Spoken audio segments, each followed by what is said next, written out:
وما خلقت الجن والإنس إلا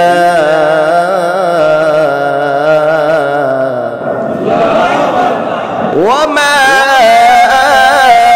خلقت الجن والإنس إلا ليعبدون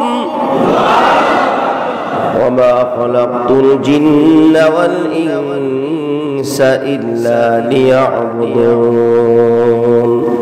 ما خلقت الجن والإنس بخازج عبادة مقصود السها আল্লাহ জানাই দিলেন দুনিয়ার জমিনের মানুষদেরকে সমস্ত মাখলুককে জানাই দিলেন মানুষ এবং জিন জাতিকে বানানোর উদ্দেশ্য হলো তারা আমি আল্লাহর ইবাদত করবে আমি আল্লাহর গোলামি করবে ইয়াবুদুন আইরিয়ারিফুন অর্থাৎ ইবাদতের মাধ্যমে আমি আল্লাহর পরিচয় লাভ করবে জোরে কোন সুবহানাল্লাহ এরে আল্লাহর গোলামি ইবাদত ছাড়া আল্লাহর পরিচয় লাভ করা যায় না কিভাবে হতে পারে তুমি নামাজ পড়তে আসছো এটা কার জন্য জোরে কোন আল্লাহ নামাজে দাঁড়ালে কার কথা মনে হয় এই কথা বুঝেন নাই নামাজে দাঁড়াইলে কার কথা মনে হয় রোজা রাখছেন রোজা রাখা অবস্থায় কার কথা মনে হয় যাকাত দেওয়ার সময় কার কথা মনে হয় হজ করার সময় কার কথা মনে হয় যত ইবাদত বন্দেগী আছে সব ইবাদত করার সময় আল্লাহর কথা মনে হবে ঠিক কিনা জোরে কোন ইবাদত ছাড়া আল্লাহর পরিচয় পাওয়া বড় কঠিন ঠিক না কারণ বান্দা যখন নামাজে দাঁড়ায় যায় যখন বলে আলহামদুলিল্লাহ আল্লাহ দিকে আবার আল্লাহ বলে হামিদানি আব্দি আমার বান্দা আমার প্রশংসা করলো আবার জিজ্ঞাসা করে কার প্রশংসা তুমি করলা তখন আপনি বলেন আলহামদুলিল্লাহ সমস্ত প্রশংসা আল্লাহর জন্য আল্লাহ খুশি হয়ে বলতে লাগলো বান্দা আমার প্রশংসা করছে এবার জিজ্ঞাসা করে তোমার আল্লাহকে তখন আপনি বলেন আর রহমানির রহিম আল্লাহকে রহমান আল্লাহ রাব্বুল আলামিন আবার জিজ্ঞাসা করে রহমান রহিম কে বান্দা বলতে থাকে মালিক ইয়াউমিদ্দিন বান্দা বলতে থাকে কিয়ামতের দিনের মালিক সুবহানাল্লাহ তাহলে আল্লাহ কি দুনিয়ার মালিক না হ্যাঁ মালিক ইয়াউমিদ্দিন কিয়ামতের দিনের মালিক তাহলে কিয়ামতের মালিক দুনিয়ার মালিক না বিষয়টা কি এমনই না দুনিয়ার জমিনে কিছু কিছু ক্ষমতা আল্লাহ মানুষকে দিয়ে পরীক্ষার মধ্যে ছাড়ছেন এই জন্য মানুষকে দুনিয়ার ভিতরে চলাফেরার করার জন্য স্বাধীনতা দিয়েছেন কিন্তু কিয়ামতের ময়দানে এমন একটা সময় আসবে এমন একটা জায়গা হবে ওখানে মানুষ তো দূরে থাক নবী পয়গাম্বর আল্লাহর অনুমতি ব্যতীত কথা বলার সুযোগ থাকবে না ঠিক কিনা জোরে কর মান যাল্লাযী ইয়াশফাউ ইনদাহু ইল্লা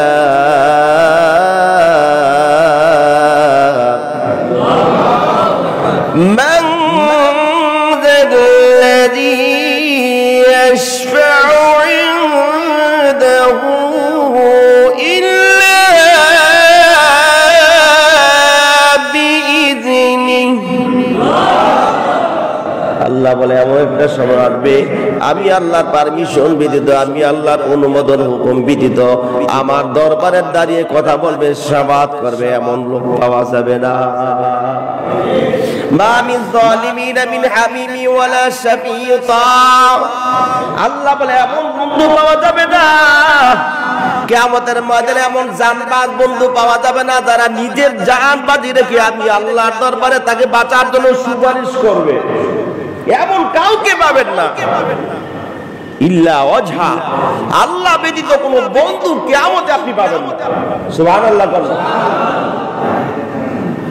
মা মিন শাফিউতা আল্লাহ বলে আমি আল্লাহ রাব্বুল আলামিনের অনুমোদন ব্যতীত সুপারিশ করার কেউ থাকবে না সুবহানাল্লাহ কোন না কিন্তু সুপারিশ করার জন্য যাকে আগে আল্লাহ নির্দেশ দিবেন সেটা হলো আপনার আমার পয়গাম্বরকে সুবহানাল্লাহ কোন আর কেউ আল্লাহর সামনে দাঁড়িয়ে উম্মতের জন্য কাঁদবে না। সব মানুষ কিয়ামতের ময়দানে কাঁদবে, আমার কি হবে, আমার কি হবে, আমারে বাঁচাও, আমারে বাঁচাও, ইয়া নাফসি, আমার কি হবে।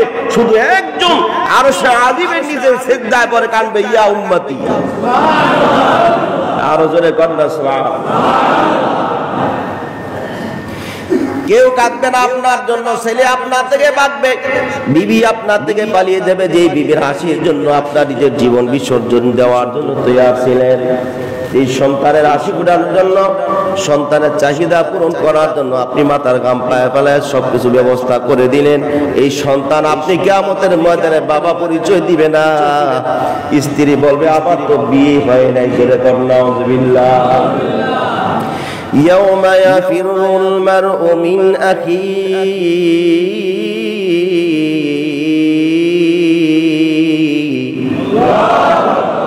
وأمه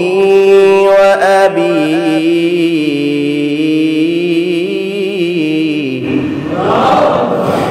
يوم يفر المرء من أخيه وأمه وأبيه وصاحبته وبنيه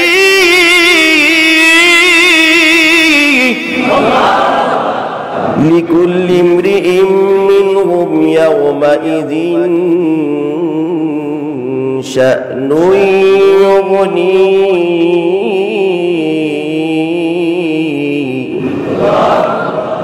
আল্লাহ রাব্বুল আলামিন কিয়ামতের দিনের সম্পর্কে বলে এমন বন্ধু পাবে না, সন্তান মায়ের পরিচয় দিবে না, মা সন্তান পরিচয় দিবে না। স্বামী যখন স্ত্রীর কাছে দৌড়ায় দেবা, স্ত্রী আমার একটা নেকের কারণে আমি জাহান্নামে দেব, তোমার জন্য কত আমি কষ্ট করলাম, একটা নেক যদি তুমি আমাকে দাও তাহলে আজকে দিনে জাহান্নাম থেকে নাজাত পেয়ে জান্নাতে যাইতে পারবো।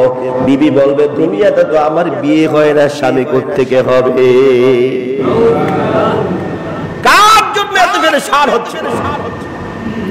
সন্তানের কাছে আপনি দৌড়ে যাবেন, বলবেন বাবা যত কষ্ট করছি তোর জন্য,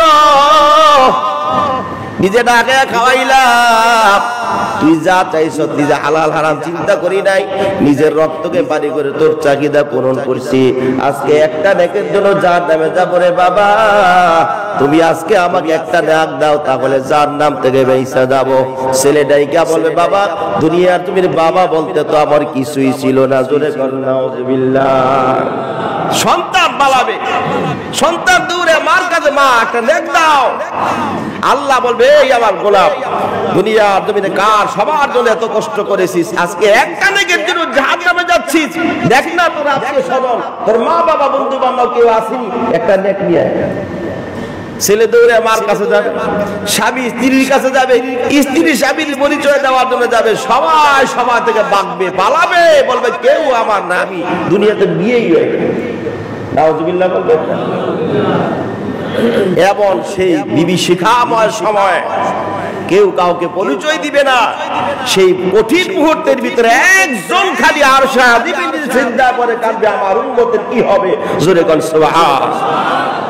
সব মানুষ একসাথ হয়ে কিয়ামতের ময়দানে যাইয়া আদম আলাইহিস সালাতু ওয়াস সালামের সামনে গিয়া বলবে আপনি আমাদের আদি পিতা ছিলেন, আল্লাহর দরবার আজকে আমাদেরকে এই কিয়ামতের ময়দানে মুসিবত থেকে বাঁচার জন্য আল্লাহর কাছে একটু সুপারিশ করেন। আদম আলাইহিস সালাতু ওয়াস সালাম বলবেন আমার পক্ষে অসম্ভব আজকে আল্লাহর সামনে দাঁড়িয়ে কথা বলার, কারণ আল্লাহ আমাকে বলছিল আদম ওই গন্ধম ফল খাওয়া নিষেধ করেছিল, কিন্তু আমি প্ররোচনায় পড়ে শয়তানের ধোঁকায় পড়ে স্ত্রীর কথা মানতে গিয়ে আমি আল্লাহর হুকুমের পরিপন্থী কাজ করেছি। আল্লাহর সামনে দাঁড়িয়ে কথা বলার মতো আমি আদমের সাহস নাই। সুবহানাল্লাহ। সব মানুষ একসাথে দৌড়ে নূহ আলাইহিস সালামের দরবারে যাবে। নূহ আলাইহিস সালাতু ওয়াস সালাম বলবে না আমার পক্ষে সম্ভব না আল্লাহর সামনে দাঁড়িয়ে আজকে কথা বলার জন্য। সব মানুষগুলা দৌড়াইয়া ইব্রাহিম আলাইহিস সালামের কাছে আসবে, ইব্রাহিম আলাইহিস সালাম ফিরাই দিবে, আমার পক্ষে সম্ভব না। যাবে মুসা আলাইহিস সালামের দরবারে, সবাই বলবে না অসম্ভব। যাবে ঈসা আলাইহিস সালামের দরবারে, সব নবী পয়গম্বর জলিলুল কদর নবীদের সামনে যাওয়ার পর সর্বশেষ ঈসা আলাইহিস সালামের কাছে লোকেরা যাইবে, যাইয়া বলবে আপনি তো আদি, আপনি তো দাবি নবী ছিলেন আল্লাহর বড়, আল্লাহ আপনাকে বলছিলেন, আপনি আল্লাহ আপনাকে বলেছিল আপনি রূহুল্লাহ, আল্লাহ রাব্বুল আলামিন আপনাকে বড় ভালোবাসতো। আজকের দিনে আল্লাহর দরবারে একটু দোয়া করে দেন, আল্লাহর কাছে একটু শাফাত করেন আমাদেরকে বাঁচার জন্য। ঈসা আলাইহিস সালাতু ওয়াস সালাম বলবে আমার পক্ষে অসম্ভব, আমি পারবো না, কারণ দুনিয়ার মানুষগুলো আমাকে বলছিল আমি নাকি আল্লাহর ছেলে। নাউযুবিল্লাহ, আস্তে না জোরে। এই সময় আল্লাহর সামনে দাঁড়িয়ে কথা বলবো, আমার সাহস নেই, আমি পারবো না, যাও, শুধু একজন পারবি, সে কেউ নয়, উম্মতের কান্ডারি রাহমাতুল লিল আলামিন, যাকে না বানাইলে আল্লাহ কিছু বানাইতো না। এই ব্যাপার অনেক মতানক্য আছে, যারা আল্লাহ না বানাইলে কিছু বানাতো না, এই ব্যাপারে যদি মতানক্য আছে তবে সর্বশ্রেষ্ঠ নবী হলো আখিরি জামানার পয়গাম্বর, যাকে আল্লাহ নিজে ভালোবাসতো। জোরে কোন সুবহানাল্লাহ। মানুষ আল্লাহর পাগল ছিল, আর আল্লাহ নিজে আপনার আমার নবীর পাগল ছিল। সুবহানাল্লাহ, আসছে না জোরে? বিশ্বাস হয় না বুঝি? হ্যাঁ, মেরাজ থেকে যখন রওনা করলেন, সপ্তম আকাশের কিনারে যখন আসলেন, চলে আসবেন, আল্লাহ মুসারে ডাকতে ঘাড়ায় রয়েছে না, আমার মুহাম্মদকে দেখে আমি আল্লাহ তৃপ্তি শেষ হয়ে নাই। সুবহানাল্লাহ, তাড়াতাড়ি আবার ফাড়াই দিই। মুসা আলাইহিস সালাতু ওয়াস সালামের সামনে যখন আমার নবী যখন আসলেন, মুসা আলাইহিস সালাম মুসকে আসিলে জিগায় আল্লাহ কি দিছে আপনার উম্মতের? নবী তো মহা খুশি, আল্লাহ আমার উম্মতে খুশি, 50 ওয়াক্ত নামাজ দিয়েছে, 12 মাস রোজা দিয়েছে। সুবহানাল্লাহ কোন। আমার নবী তো আল্লাহর উম্মতের পাগল ছিলেন আর আল্লাহর দিওয়ানা ছিলেন, ঠিক কিনা জোরে কর। তাহলে আল্লাহ রাব্বুল আলামিনের এই নিয়াজা আপনি আল্লাহর পক্ষ থেকে হাদিয়া নিয়েছেন উম্মতের জন্য, নবী তো বড় খুশি। কিন্তু উম্মত যে এত অলস, নবী জানতো না। কথা কন, উম্মত যে শুক্রবারে নামাজ পড়তে আসবে, 5 ওয়াক্ত নামাজ পড়তো না, এটাকে আল্লাহর নবী জানতো। 12 মাস রোজা দিলের ভিতরে 1 মাস রোজা রাখতে চায় না, এই খবরটা কি আপনার আমার নবী জানতো না? ভাইরা আমার, আল্লাহর নবী মুসা আলাইহিস সালাতু ওয়াস সালামকে দেখে বলে আমার নবীরে তাড়াতাড়ি আবার পাঠাই দিই। সুবহানাল্লাহ। মুসা আলাইহিস সালাতু ওয়াস সালাম বলে আমার উম্মতেরা 2 ওয়াক্ত নামাজ পড়তে চায় না। আপনার উম্মত থেকে আমার উম্মত শক্তিশালী ছিল, আপনার উম্মত মাত্র 3.5 হাত, কিন্তু আমার জমানায় আমার এলাকার আমার বংশের মানুষেরা আমার উম্মতেরা ছিল 10 হাত। কয় হাত? 10 হাত লম্বা তাদের হাতে, আর আমরা তো 3.5 হাত মানুষ। বিশ্বাস হয় না বুঝি? মাঝে মাঝে তো 2-1টা কঙ্কাল পাওয়া যায়নি। আমেরিকায় খনির কাজ করতে গিয়ে কঙ্কাল পাইছে, একটা মাথা পাইছে। কি পাইছে? মাথার কঙ্কাল পাইছে। এই খনিটা পাওয়ার পরে যে চোখের যে সিদ্ধি যে গর্তটা, এটার মধ্যে একটা মানুষ গিয়ে বই রয়েছে। সুবহানাল্লাহ, আসছে না জোরে? আপনার আমার মধ্যে একটা মানুষ চোখের গর্তের ভিতরে গিয়ে বই রয়েছে। তাহলে চিন্তা করে, তার চোখের গর্ত অত বড় হইলে তার চোখ কত বড়, এত বড় মাথা, তার দেহ কত বড় হতে পারে? এর কি বানাইছে কেডা? জোরে কে বানাইছে? মুসা আলাইহিস সালাতু ওয়াস সালাম লম্বা 10 হাত ছিলেন। তার জমানায় একটা লোক ছিল উজ, কিউ ছিল কুজ, উজ তার ওই পালোয়ান ছিল উজ, নীল নদের মধ্যে তার আডুবানি হইতো। সুবহানাল্লাহ, আসতে না করে। নীল নদ দেখছেন, নাম দেখছেন আপনারা? এত নীল নদের প্রভাব কমে গেছে, 2 দিক থেকে প্রশস্ততা কমে গেছে, গভীরতা কমে গেছে। ওই সময় নীল নদের গভীরতা ছিল 300 ফিট, 300 বর্গ ফিট। সুবহানাল্লাহ। তাইলে বোঝা গেল নীল নদের গভীরতা যদি 300 বর্গ ফিট হয়, তাইলে পায়ের পাতা থেকে হাঁটু পর্যন্ত 300 ফিট। সুবহানাল্লাহ, আসতে না জোরে? জীবনে কোনোদিন সাঁতার কেটে গোসল করতে পারে নাই, জীবনে কোনোদিন পেট ভর্তি করে খাবার খাইতে পারে, এত বড় দেহ হইলে এত খাবার পাইব? সুবহানাল্লাহ কইলেন না? দিয়েছিল। এরে বানাইছে কেডা? জোরে কর। এত বিশাল দেহ, সমুদ্রের মাছ ধরে ধরে সূর্যের দিকে ধরে রাখতো, সূর্যের তাপে সিদ্ধ হইলে তেলে খাইতো। সুবহানাল্লাহ। এত বিশাল দেহরে মুসা আলাইহিস সালাতু ওয়াস সালামকে আল্লাহ বলে এরও দিনের দাওয়াত দাও। মুসা আলাইহিস সালাতু ওয়াস সালাম চিন্তা করলো আমি সরাসরি না যাইয়া আমার 10 জন লোক পাঠাই দিই, 10 জন উম্মতের দাওয়াত দেওয়ার জন্য পাঠাই, যা উজেরে গিয়ে দাওয়াত দে। এই 10 জন লোক যে উজের কথা শুনছে এরা জীবনে উজ দেয়নি, মুরছে কথা কদ্দুর হইল। ঘুরতে ঘুরতে গিয়া দেয় ওরে বাপ রে বাপ, মাথা আসমানে পাঁচ জমি। সাধারণত আপনি 120-30 তলা বিল্ডিং এ দিয়ে চাইলে টুপি ভরে দেবো না, কথা বল করবেন থাকবে মাথা। তেরাও উঠবে দিতে চাইছে, মাথার যা আছে মোবাইল কিছু দা ঘুরেছে। কখন যে পড়তে খবর এত বিশাল মানুষ এর দাওয়াত দিব কেমনে, এক টিপ দিলে তো দইরা একটা বছর দিব শেষ। ডরে 10 জন কি করবো না করে দাঁড়াই রয়েছে। ওজিগা কি ব্যাপার, কিনলে গেছস? আমাদের নবী মুসা বাড়াইছে, মুসার খোদার দাওয়াত দেওয়ার লেগে। কেমন ব্যাকল দেখেন, বলার দরকার ছিল আমাদের আল্লাহর দাওয়াত দিতে, আল্লাহর প্রতি ঈমান আনার জন্য দাওয়াত দিতে আসি। ডরে ভয়ের কারণে জবাব দিল কি মুসার খোদার দাওয়াত দিতেছি। নাউজুবিল্লাহ কোন মুসা আলাইহিস সালামের এই 10 জন লোক এই কথা বলার পর লোকটাই করছে থাপা দিয়ে 10 জনের দুইটা মাথার উপরে উঠে থুয়ে দিচ্ছে। সুবহানাল্লাহ কইলেন না? এই 10 জন লোক যেই বেড়ার নীল নদের মধ্যে আডুবানি হবে, এই লোকদের মাথা কত বড় হতে পারে। এই 10 জন লোকের দুইটা মাথা ছেড়ে দিছে, এরা ফুটবল খেলার মাঠের মধ্যে দৌড়াইতেছে নামার লেগে। সুবহানাল্লাহ করেন। এরা চিন্তা করে এতে ফাল দিল দাঁত পাওয়া কিচ্ছু থাকতো না, ডরে লাফতে এরা মাথার মধ্যে দৌড়াদৌড়ি করতেছে। এই লোকটা মাথার মধ্যে 10 জনকে লয়ে গিয়ে স্ত্রীকে জিদায় জবাব দে, বিবি এই 10টাই মিল্লা বলতেছে যে আমার নাকি তাদের খোদার বিরুদ্ধে দাওয়াত দিতে আসছে, যদি ইসলাম গ্রহণ না করি, ঈমান না নিয়ে আমাকে আমার সাথে যুদ্ধ করবে। এখন তুমি বলো এদেরকে টিপ দেখে ডলা দেবে না মনি? সুবহানাল্লাহ বলেন না? এই 10টা লোকের এর কাছে পিঁপড়ার মতো মনে হইতেছে। এক হাত দিয়ে ডলা দিলে 10টা নাই যাব, ঠিক কিনা ধরে কম। মহিলা মানুষের একটু চিকন বুদ্ধি দেয়, মাঝে মাঝে যদি বুদ্ধি আটকে যান গা তাহলে বাড়ি নিতে বুদ্ধি লই চিকন বুদ্ধি একটা দিয়ে দিই, ঠিক কিনা ধরে কম। ভাইরা আমার, তো মহিলা বলতেছে এদেরকে মারলে লাভ কি, এদেরকে সাইরা দাও, তোমার যে অবস্থা দেখছে এরা জীবনে কোনোদিন যুদ্ধের নাম দিত না। 10টা লোক গিয়া বলতে মুসা, একজন আবার ডরে যায় না, নবীর কাছে গিয়া বেয়াদবি করবো, আবার আল্লাহর গজব না দিলে গেলে রাস্তা দিয়ে বলা রয়েছে যাই নাই। বাকি 9টাই গিয়া কয় আর তুমি আর তোমার খোদাই গিয়ে যুদ্ধ করো। নাউজুবিল্লাহ কর। মুসা আলাইহিস সালাম রাগ হয়ে, কারণ জালালি তবিয়তের মানুষ ছিল, তো মানুষ রাগ হইলে আমাদের যদি রাগ ওঠে ফসল কি খার হয়? খার হয়নি, বেশি খার হলে অল্প খার হয়, কথা কয় না? বেশি কারণের কারণে কি জামা কাপড় কি সোজা হয়ে যায়, উঠে যায়? মুসা আলাইহিস সালাম 2টা জুব্বা পরতেন একসাথে। কয়টা?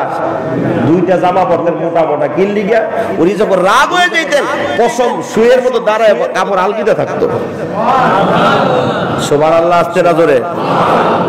উনি এই কথা শোনার পর যখন বলে তুমি আর তোমার খোদাই গিয়ে যুদ্ধ করো, আল্লাহর নবী রাগ হয়ে গিয়া দৌড় দিছে, এরা মারবো। দৌড় দিয়ে গিয়া উনি এক লাফ দিয়ে উঠছে 10 হাত। কয় হাত উঠছে? লাডিয়া ছিল এত 10 হাত লম্বা। কত হয়েছে? উনি লম্বা ছিল 10 হাত। কত হয়েছে? এই 30 হাত উঠে গিয়ে একটা বাড়ি দিছে লাগলে টাকুর মধ্যে। সুবহানাল্লাহ বললেন না? কথা বুঝছেন? উনি লম্বা ছিলেন 10 হাত, লাডি ছিল 10 হাত, উনি লাভ দিয়ে উঠছে 10 হাত। কত হয়েছে? এই 30 হাত উপরে গিয়ে বাড়ি দিছে লাগছে টাকনু, এক বাড়িতে খারাপতে হইরা শেষ। এটা কি মুসা আলাইহিস সালামের ক্ষমতা? কথা কর, ক্ষমতা কার? ওয়ামা রামাইতা ইয রামাইতা ওয়ালাকিন্নাল্লাহ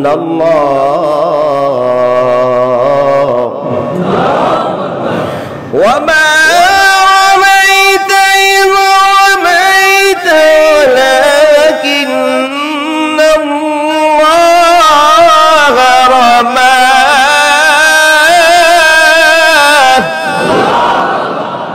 আল্লাহ বলে পয়গম্বর তুমি মারো নাই, তুমি ঢিলা দাও নাই, তুমি কিছু করো নাই, তুমি মাত্র ইশারা করছো, মারছি আমি।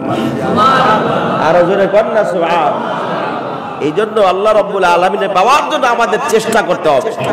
যে কোনো জিনিস পাওয়ার জন্য চেষ্টা করলে ফয়সালা করবে কে? মুসা আলাইহিস সালাম খালি চিন্তা করছে আমি খালি বাড়ি দিব, আমার কাম বাকি কাজ করার কার শক্তি? জোরে কোন কার? একবারই নাই গেছে।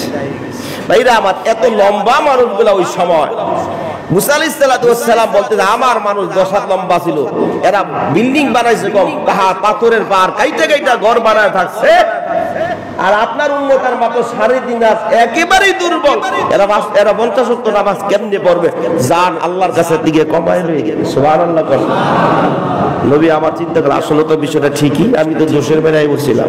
নবী আমার দিছে দৌড় গিয়া আল্লাহর কাছে গিয়ে আল্লাহ মুসকি হাসিতে যে কি ব্যাপার, আবার কিল্লি গাইছেন? আল্লাহ তো আগেই কইছে তাড়াতাড়ি ভাড়াই দিন। সুবহানাল্লাহ। কন্যা আল্লাহ বলে, মুসা এতদিনে আমার নবী আমার পাগল ছিল, এখন থেকে আমি আল্লাহ আমার নবীর জন্য পাগল। আশেকারা আশেকারা মিল্লাতু মাযহাব জুদা, আশেকারা মিল্লাতু মাযহাব খুদা, সাউলিয়ারা কারে উকবা ইখতিয়ার, জাগলারা করে দুনিয়া ইখতিয়ার। এতদিন আল্লাহ বলতে লাগলো, এতদিন মুহাম্মদ আমার পাগল ছিল, এখন আমার বন্ধু মুহাম্মদকে দেখে আমি আল্লাহ টিবাসা শেষ হয় না। ও বন্ধু কিল্লি গাইছেন? আল্লাহ আমার উম্মতের কমাই দেন। ভাবতো না আল্লাহ যাও 1 মাস কমাই দিলাম, আর 5 ওয়াক্ত কমাই দিলাম, রইল কত? 45 ওয়াক্ত নামাজ। উপায় ছিল? হ্যাঁ, 50 ওয়াক্ত দিলে তো উপায় ছিল না। 5 ওয়াক্ত নামাজই পড়তেছে না, খালি শুকুর আলী ছাড়া। ঠিক কিনা ধরে? ঠিক কিনা? 50 ওয়াক্ত আবার কোন সময় পড়বো? এরা বলে জীবনে নামাজই পড়তাম না। নামাজ যদি কাউকে দিয়ে পড়ানো যাইতো তাহলে মসজিদে ইমাম সাহেব মুয়াজ্জিনের স্টুডিও ছিল না। ঠিক কিনা ধরে? 50,000 টাকা বেতন তুমি আপনারা আমাকে নামাজ পড়া লাগবেন, আমরা জীবনে নামাজ পড়তাম না। ঠিক কিনা ধরে? এমনটা হইতো না? আল্লাহ জানে যে তোরা এমন বিটামি করবি, আমি আমার তোদের উপরেই দিয়ে দিলাম। সুবহানাল্লাহ। কর না ভাইরা আমার। তো মুসা আলাইহিস সালাতু ওয়াস সালামের কাছে আবার আসতেছিলেন, আল্লাহ নাকি মুসা খারায় থাক, আমার নবী আবার আইতেছে, আবার পাঠাইছে। সুবহানাল্লাহ। কর না এ মুসা আলাইহিস সালাম কি কমাইছেন? কোন দূর 5 ওয়াক্ত আর 1 মাস। আল্লাহর নবীর আরো কমাইলই জোরে কর সুবহান। এমন আইতে যেতে 9 বার আইসি আর গেছে, কমতে কমতে 5 ওয়াক্ত নামাজ, 1 মাস রোজা রেখে। মুসা আলাইহিস সালাতু ওয়াস সালাম সর্বশেষ আবার যখন আসলেন, আল্লাহর নবীর একটু কমাইলেন, নবীকে আর যাইতে আমার শরম লাগে। সুবহানাল্লাহ। কর ফয়সালা করতেছে কি? অন্তরে আল্লাহ ডাইলে দিছে, আর লাগবে না কমানো। 5 ওয়াক্ত নামাজ পড়লেই 50 রাকাতের সব হবে। 1 মাস রোজা রাখলে সারা বছরের ফজিলত পাইবা। কিন্তু রাখি না তো, আর করি না তো। ঠিক কিনা ধরে? কান সব কিছু সমাধান নামাজের মাধ্যমে। আল্লাহ নবী সাল্লাল্লাহু আলাইহি ওয়াসাল্লাম যখন কোনো সমস্যার সম্মুখীন হতেন, সাথে সাথে নামাজে দাঁড়াইয়া গিয়া আল্লাহর সাথে ফয়সালা করে নিতেন। জোরে করে সুবহান। এই আমার এই জন্য অনুরোধ করবো, দুনিয়ার সকল সমস্যা দেওয়ার মালিককে। সমাধান কে করতে পারে?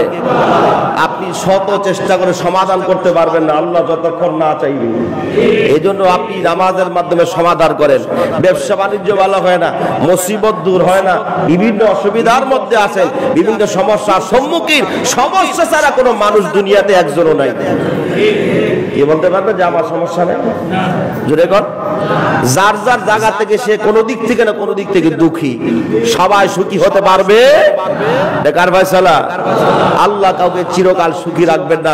যে যে যার জায়গা থেকে দুঃখের মধ্যে আছে, একদিক থেকে সুখে থাকলে আরেক দিক থেকে দুঃখ আছে। ঠিক কিনা ধরে কর? একেবারে সুখের মধ্যে ফেলে থাকলে আল্লাহর কথা বুঝলেই যাইবে। আল্লাহও জানে যে তোরা মুসিবতে না বললে আমার কাছে আইতি না, মুর্শিদিকে সিজদাও দিতি না। ঠিক কিনা ধরে কন? বহু লোক দেখবেন সমস্যা শুরু হইলে বা বিদেশ যাওয়ার নাম লইলে মসজিদ ছাড়ে না। ওরে বাপরে, যত নফল নামাজ যত জিকির আজকার মসজিদ ছাড়ে না, কিন্তু যখন সমাধান হয়ে যায় তখন আল্লাহরে চিনি হই না। যেরকম আসেনি এই সমস্ত লোকদেরকে বলা হয় নফসে লাওয়ামা। কি বলা হয়? এরা গুনাহও করে নেকও করে, এরা গুনাহও করে নেকও করে। মুসিবতে বললে আল্লাহরে ভুলে না, মুসিবত দূর হয়ে গেলে আল্লাহরে চিনে না। যেরকম আসেনি এই সমস্ত লোকদেরকে আল্লাহ ভালোবাসে কি করে না? আল্লাহ ভালোবাসে না। এই জন্য বলবো, আমাকে যে অবস্থায় রাখুক না কেন, ওই অবস্থায় আল্লাহর গোলামি করব।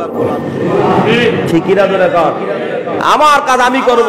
আল্লাহ পছন্দ হলে আমার মুসিবত দূর করে আবার সুসময় ফিরে দিতে পারে। পারেনি? পারেনি? বিশাল অট্টালিকার মালিক, কোটি কোটি টাকার মালিক ছিল। এই লোকটা বিবাহ করে সুন্দরী দিনদার পরেজগার এক মহিলার বিয়ে করছে। কোটি কোটি টাকার মালিক। দুপুরে খাবার খাইতেছিল, মেজাজটা খুব কড়া ছিল, বদমেজাজটা ছিল। তো দুপুরে স্ত্রীকে দিয়ে এক টেবিলে ভালো খাবার নিয়ে বসে, আপনি এক ভিখারির দরজার সামনে আওয়াজ দিলেন, আল্লাহর রাস্তায় কিছু খাবার দেন, ক্ষুধার যন্ত্রণা আর সহ্য করতে পারি না।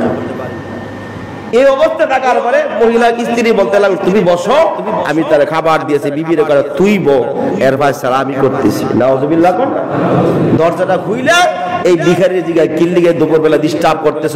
এবার ওই লোক বলতে হলো, বাবা বহুদিন যাবত, কয়েকদিন হয়ে গেছে খাবার খাইতে পারি না, আমি গরিব মানুষ, শরীরে শক্তিও নাই যে টাকা পয়সা কামায় খাবার সংগ্রহ করবো, এজন্য বাড়ি বাড়ি গিয়ে খাবার খাইয়ের জন্য হাত দেই, অনুরোধ করি।